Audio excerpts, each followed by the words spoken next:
Ladies and gentlemen, this is a pre-boarding call only for Air Creebec flight 927. On behalf of Air Creebec, I'd like to welcome you aboard flight 927, now departing for Shibamore. Flight time to Shibamore will be approximately 1 hour, 5 minutes. I grew up along the shores of Rupert River here, and I was sent to Indian Residential School. After I came home in 1968, I started working for the Washkagnish Band Council and became the first band manager. At the age of 21, I became a chief. In 1971, the James Bay Hydroelectric Project was announced. And that's when we started the fight for the recognition of our Aboriginal rights in the James Bay territory.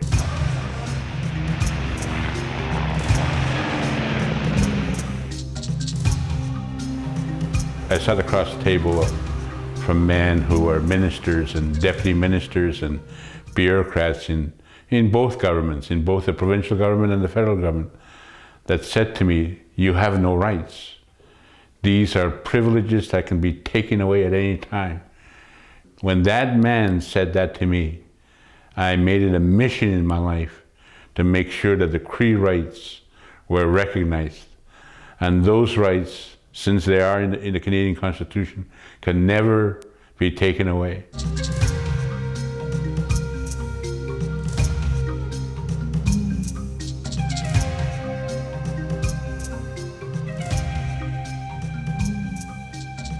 We started developing the economy of our people, and we started developing the communities with education and health and housing and infrastructure, water and sewage systems, as well as the transportation network.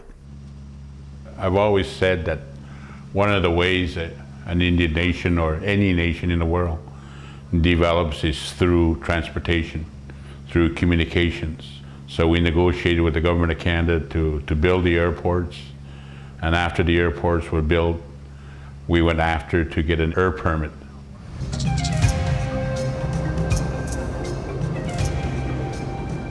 One of the things that René Lévesque said to me personally is, "Billy," he said, "Indians do not own airlines." And when we made the proceedings to get an air permit, we ran into some political problems caused by the government of Quebec, because our partner that we chose to help us start an airline was a company from Ontario owned by the Duluth family. So we had a company, but we still needed a permit. And that's where the really fight took place.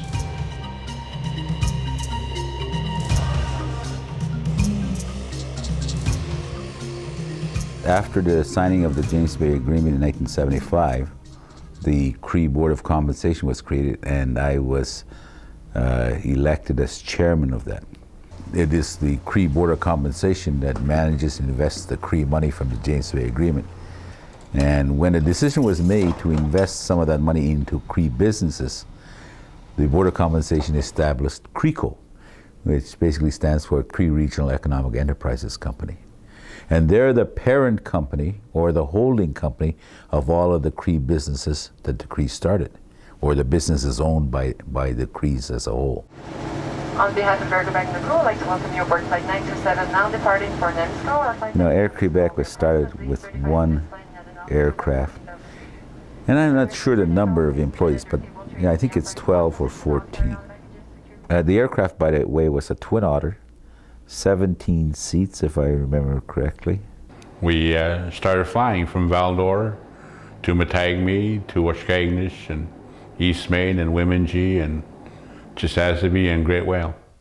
That was our first route, and from there we just grew and grew, and we also had to look at cargo. There were no access roads, so we had to bring all the food, all the produce and mail and cargo all by airplane. So we had to get DC-3s and Hawker Siddeley 748s. So we were again looking at our whole geography area and looking at the most advantaged way of not only bringing business to the north, but also the economy, making sure that we were moving towards self-sufficiency. So it grew from a small idea into something a vision that we had of not only a service to our people, but also a player in regional economic development in northern Quebec.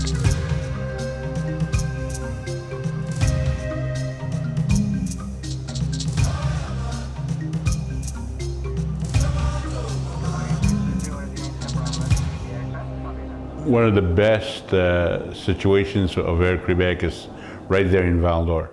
In Val-d'Or you have the main facility of the hangar, and you have the counter, the office space, the booking, and the fuel depot in Val-d'Or as well.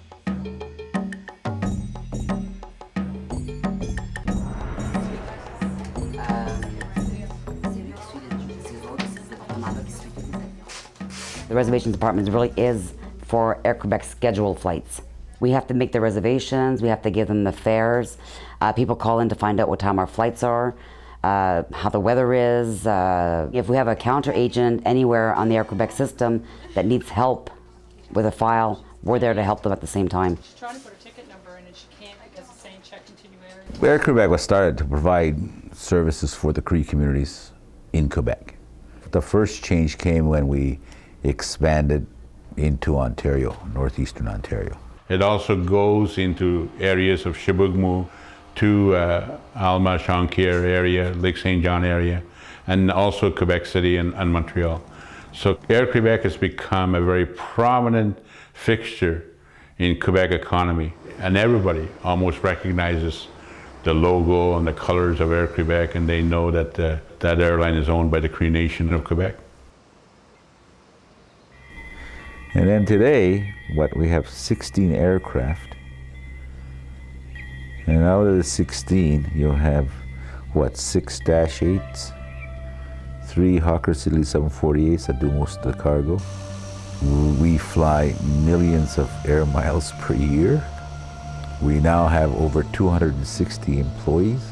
We fly all over, even up to Baffin Island and even into the States. And I never thought that it would grow to this point.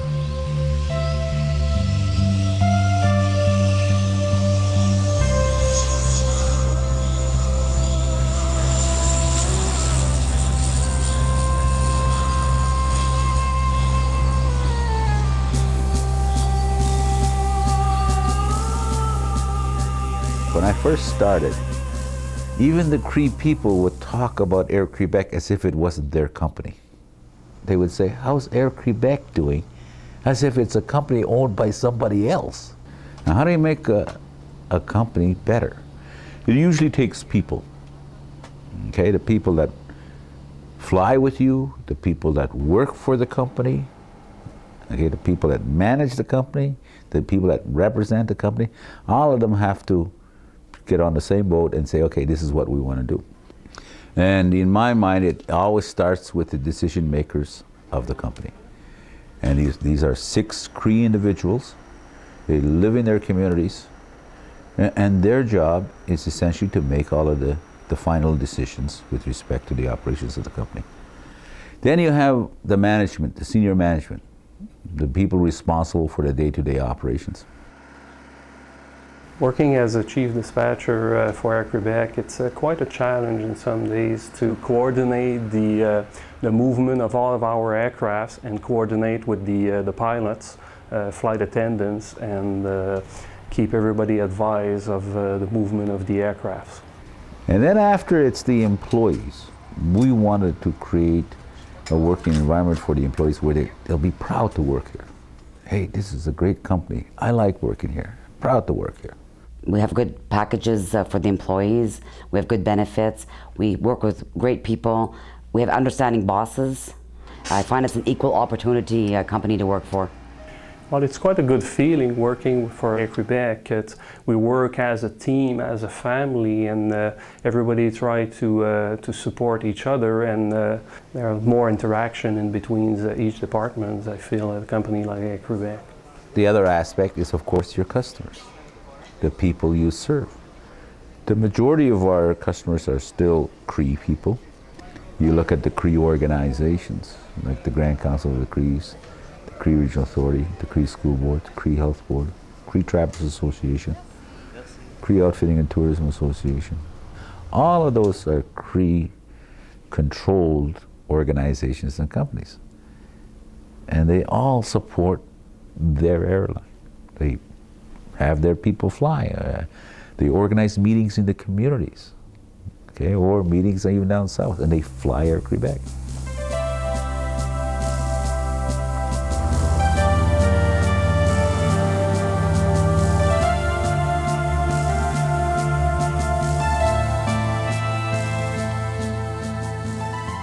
We operate turboprop aircraft. It's a selection that Air Creebec did because we're operating on short runways and also we're operating short legs most of the time. The flight stops in all the communities up north and coming down also.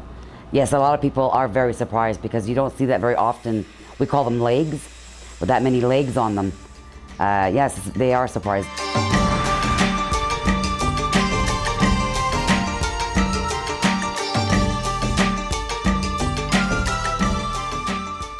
We had a vision for Air Creebec. We said someday we're going to see Cree young people become pilots. We're going to see Cree young people become flight attendants. There's more and more Aboriginals coming to work for us, which is fantastic. The airline does belong to the Cree Indians, and they should be working with us, along with us, because it is a Cree company. The company gave them the opportunity and the support to be able to study and get their license to work as pilots. Right now, yeah, the policy with the board of directors is that we try to hire as many Aboriginal people as possible. Now, out of 60 pilots, we have 14 that are Aboriginal. Of the 14 that are Aboriginal, 3 are Aboriginal women, and I'm proud of that. There was a young lady from this community. She went to flight attendant school, and one day I happened to be flying down to Montreal, and she was a flight attendant. And when she spoke in French and English and Cree into that microphone to make those announcements and to prepare the passengers, you have tears and you have a lump in your throat, knowing that you had a part, knowing that you gave some guidance and direction to the career of a young person. So it's very gratifying to see that. My mom spoke to me in Cree, my dad in French, and they spoke together in English. Working for Air Creebec has been a dream because it's Cree and having to work for my people. I really feel that everybody's at ease, like the Crees that come up to me and know that they can speak their language. The smile they get right there, And I encouraged every young person, boy or girl, continue your education, don't quit. Hang on to your traditions, hang on to your language, never give up. Air Creebec,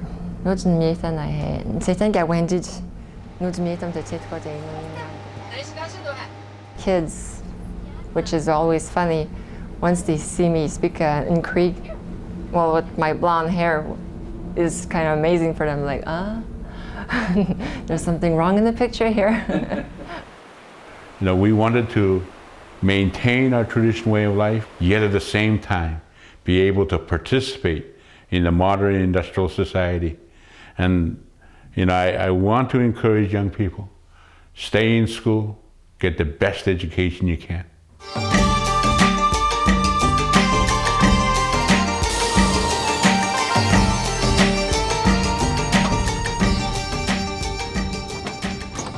Fuel-wise, I think Air Creebec also has to go into respect to more environment friendly, looking at more fuel efficient aircraft, because it is expensive to travel in the north.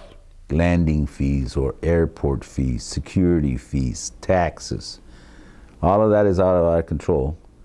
And when somebody looks at a ticket, sometimes they say, well, you guys did increase your rates. And we say, well, no. For 6 years now, they have not raised the airfares. It already costs a lot of money to fly. Let's try to keep it down, maybe not reduce it, but keep it level. What we've done is instead has gone after other work to increase our revenues, to offset what we didn't increase. That's one of the keys to the success of Air Creebec is mixing up your source of revenues is we have passengers from the scheduled services, we have freight and cargo, we have charters, we have contracts. You know, Winnebago Health Board over in Ontario, SCBJ over here in Quebec, the Department of Justice here in Quebec, Northern Stores, De Beers Canada over in Ontario. It's a good mix of good source, steady flow of revenues, that type of thing.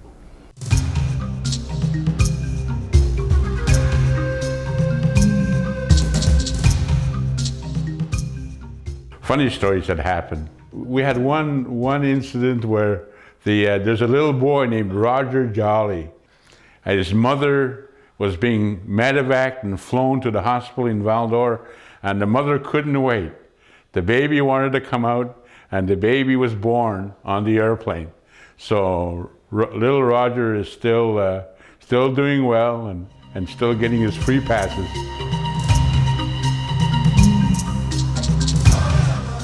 Our safety record is impeccable. I see no reason why we can't maintain that. It's one of our priorities. And hey, yeah, I expect 25 years from now, Air Creebec will still be flying, be bigger, better. If you can have a vision of where you are going, and then that's the vision, that's the dream. Never fear the dream, never fear to have a vision. Never fear to have goals. There's always room for improvement, and that's the attitude that we at senior management have, and even our board of directors look at that. What else can we do to make the company better, type of thing.